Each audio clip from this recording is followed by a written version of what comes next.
বন্ধুরা, আমরা অনেকেই আকাশে পরিযায়ী পাখিদের এই ভি আকৃতির দলগুলিকে দেখেছি, যারা বহু দূর দেশ থেকে বছরের একটি নির্দিষ্ট সময় আমাদের এখানে আসে, আবার একটি নির্দিষ্ট সময় চলেও যায়। কিন্তু এটা ভেবে দেখেছেন কি, ওই নির্দিষ্ট সময়, বিশেষত শীতকালে, এই সমস্ত পাখিরা কেন আসে আর কেনই বা আবার ফিরে চলে যায়?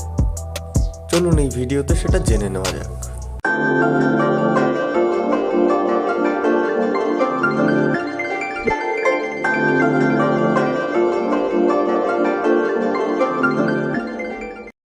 অদ্ভুত খেয়ালের আরেকটি ইন্টারেস্টিং ভিডিওতে আপনাদের স্বাগত জানাই। বন্ধুরা, ভারতের মতো গ্রীষ্মপ্রধান দেশে বেড়াতে যাওয়ার সবথেকে উপযুক্ত সময় নিঃসন্দেহে শীতকাল। আর যদি পরিযায়ী পাখি নিয়ে আগ্রহ থাকে, তাহলেও ভ্রমণের সেরা সময় সেই নভেম্বর থেকে ফেব্রুয়ারি মাস। এই সময় সাইবেরিয়া অঞ্চল থেকে ঝাঁকে ঝাঁকে পাখি উড়ে আসে পশ্চিমবঙ্গ সহ ভারতের নানা প্রান্তের জলাভূমিগুলিতে। শুধু সাইবেরিয়াই নয়, ইউরোপ, রাশিয়া, চীন কিংবা তিব্বতের শীতার্ত এলাকাগুলো থেকে এই ঋতুতে নানা প্রজাতির পাখি উড়ে আসে 3 দিক সমুদ্রে ঘেরা তুলনায় উষ্ণ ভারতের মাটিতে। আবার শীত কমতে শুরু করলেই পুরনো পথ ধরে তারা ফিরে যায় নিজেদের দেশে, যার যার পুরনো আস্তানায়। শীতকাল ছাড়া সারা বছর এইসব পাখিদের দেখা মেলে না বলেই এরা অতিথি পাখি বা পরিযায়ী পাখি। নির্দিষ্ট প্রজাতির কিছু পাখির প্রতি বছর বা কয়েক বছর পর পর একটি নির্দিষ্ট সময় বা ঋতুতে অন্তত দুটো অঞ্চলের মধ্যে আসা যাওয়া করার ঘটনাকে পাখির পরিযান বলে। আর এখান থেকেই তৈরি হয়েছে পরিযায়ী পাখির ধারণা। বিজ্ঞানীরা অনুসন্ধান করে দেখেছেন, এই পৃথিবীর প্রায় 10,000 প্রজাতির পাখির মধ্যে 1855টি প্রজাতিই পরিযায়ী, অর্থাৎ তারা বছরের একটি নির্দিষ্ট সময় পুরনো বাসা ছেড়ে অন্যত্র গিয়ে নতুন বাসা গড়ে তোলে, আবার ঋতু অতিক্রান্ত হলে পথ চিনে ফিরেও আসে। কয়েকশো থেকে কয়েক হাজার কিলোমিটার পথ এক দেশ থেকে অন্য দেশ, এক গোলার্ধ থেকে অন্য গোলার্ধে অবলীলায় উড়ে যায় এই পরিযায়ীরা। এই শীতকালে পৃথিবীর উত্তর গোলার্ধের কিছু কিছু এলাকায় অস্বাভাবিক বরফ পড়ে। কয়েক ইঞ্চি বরফের পুরো আস্তরণের তলায় ঢাকা পড়ে যায় মাটি। বরফে ঢেকে যায় হিমালয়, তিব্বত, চীন, জাপান, মঙ্গোলিয়ার মতো দেশও। পাখিদের জীবন ধারণের জন্য এই আবহাওয়া খুবই প্রতিকূল। তাছাড়া ভীষণ শীতে বরফপাতের মধ্যে তাদের স্বাভাবিক খাবারের ভাঁড়ারেও টান পড়ে যায় এই সময়। তুলনায় উষ্ণ একটা আস্তানা আর খাবারের খোঁজে তখন তারা দলে দলে পাড়ি জমায় দক্ষিণের দিকে।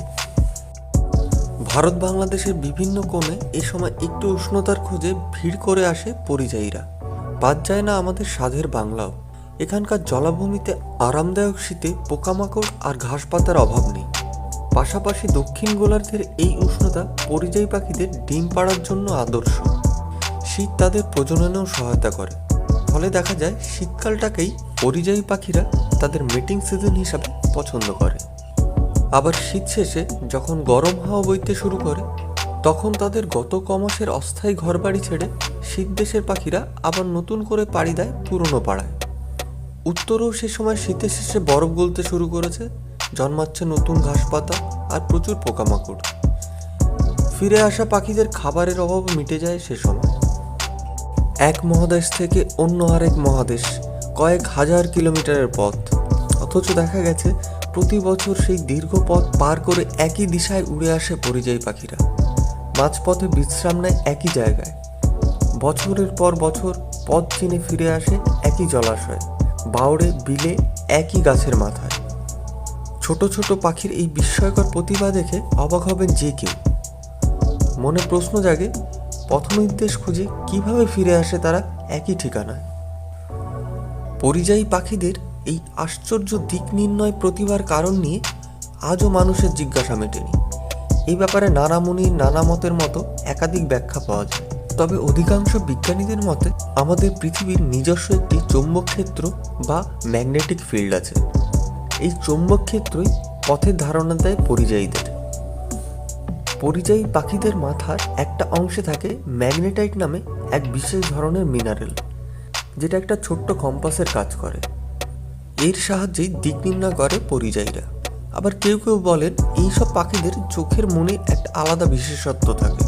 চোখের সাহায্যেই তারা ওই চৌম্বক ক্ষেত্রকে অনুভব করে এবং উত্তর দক্ষিণ চিনে নেয়। কিছু পাখি আবার সূর্য তারার অবস্থান থেকেও পথ চিনে নেয়। আকাশে ওড়ার সময় সূর্যের অতিবেগুনি রশ্মির উপস্থিতি টের পায় তারা। এই অনুভূতিও পথ দেখায় তাদের।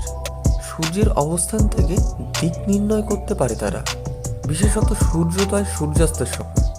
মেঘমুক্ত রাতে একই রকমভাবে আকাশের তারাদের অবস্থান দেখেও পথ খুঁজে নেয় কোনো কোনো প্রজাতির পাখি। ঠিক এই কারণে মেঘলা রাত্রিরে পথভ্রষ্ট হয়ে মাঝে মাঝে বিপদেও পড়ে তারা।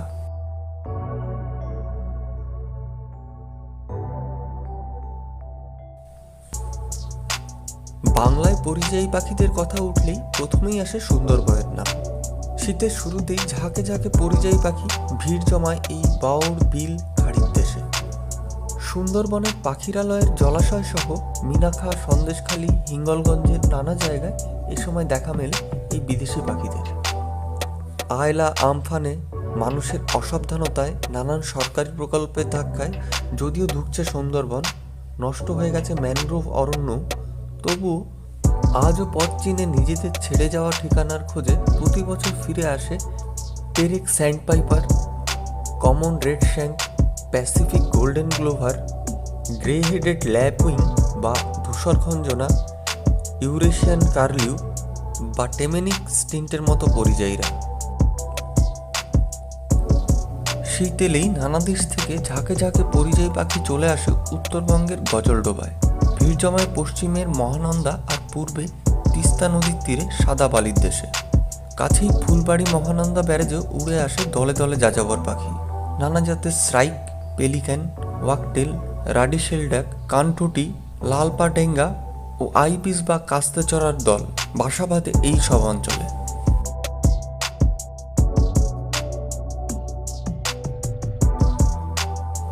শীত পড়তেই সুদূর ইউরোপ, হিমালয়, মঙ্গোলিয়া থেকে ঝাঁকে ঝাঁকে পরিযায়ী পাখি উড়ে আসে বর্ধমানের পূর্বস্থলীর বিলে। দুর্লভ প্রজাতির রেড ক্রস্টেড পোচার বা রাঙামুড়ি হাঁসের দর্শন পেতে সারা শীত এখানে ভিড় জমায় পাখি প্রেমীরা। এছাড়াও দেখতে পাওয়া যায় ব্রাহ্মণী হাঁস বা ruddy shelduck, white wagtail, northern shoveler, osprey, pied kingfisher, grey heron, cotton pygmy হাঁস, কালো মাথা আইবিস, পার্পল হেরনের মতো পরিযায়ীদেরও।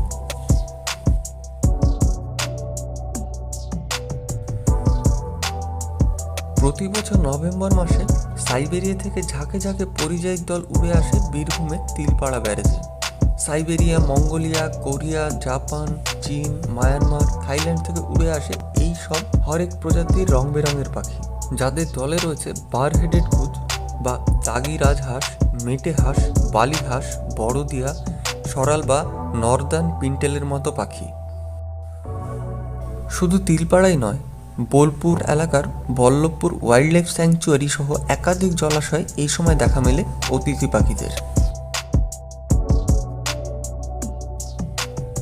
কলকাতার খুব কাছে সাঁতরাগাছির ঝিলেও নভেম্বরের শুরু থেকেই উড়ে আসতে শুরু করে অতিথি পাখিরা। হাওড়া সাঁতরাগাছিতে স্টেশন চত্বরের গা লাগোয়া লম্বা ঝিলের জলে শীতের কমাস ঘাটে গাড়ে হুইসলিং ডাক, পিন্টেল ডাক, পাইট কিংফিশার, ওয়াইল্ড স্প্যারোর মতো পাখিরা। ঝিলের জলের মধ্যে জেগে ওঠা ঘাসের ছোট ছোট চরেই এই ঠান্ডার কমাস গড়ে ওঠে তাদের সংসার। বন্ধুরা, পাখিদের কোনো দেশ হয় না। ডানায় বাতাস ভর করে যখন তারা যে দেশে যায় সেটাই তাদের দেশ হয়ে যায়। আর এদেশের মানুষও বিশ্বাস করে অতিথি দেবো ভবতে। তাই ছোট ছোট গ্রামের অশিক্ষিত, অর্ধশিক্ষিত মানুষেরা কখনো কখনো দুহাতে আগলে রাখে এই অতিথি পাখিদের ঘরবাড়ি। অবশ্য উল্টো ছবিরও দেখা মেলে।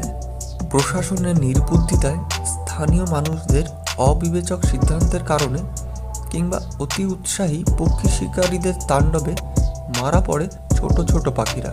নষ্ট হয়ে যায় তাদের বাসস্থানের শান্তি, ভেঙে যায় ডিম। তাই পাখি দেখার আগে ভালোবাসুন পাখিদের। শীতের এই সুদূর অতিথিদের ঘরবাড়ি বিপদমুক্ত হোক, প্রকৃতির বুকে বেঁচে থাকুক রঙিন পরিযায়ীরা, এটাই আমাদের কাম্য। আজকের মতো এই পর্যন্তই। আবার দেখা হবে অন্য কোনো ভিডিওর সাথে। যদি ভিডিওটি ভালো লেগে থাকে লাইক এবং শেয়ার করুন। আবার দেখা হবে একই ধরনের অন্য একটি নতুন ভিডিওর সঙ্গে। ভিডিওটি শেষ পর্যন্ত দেখার জন্য অসংখ্য ধন্যবাদ।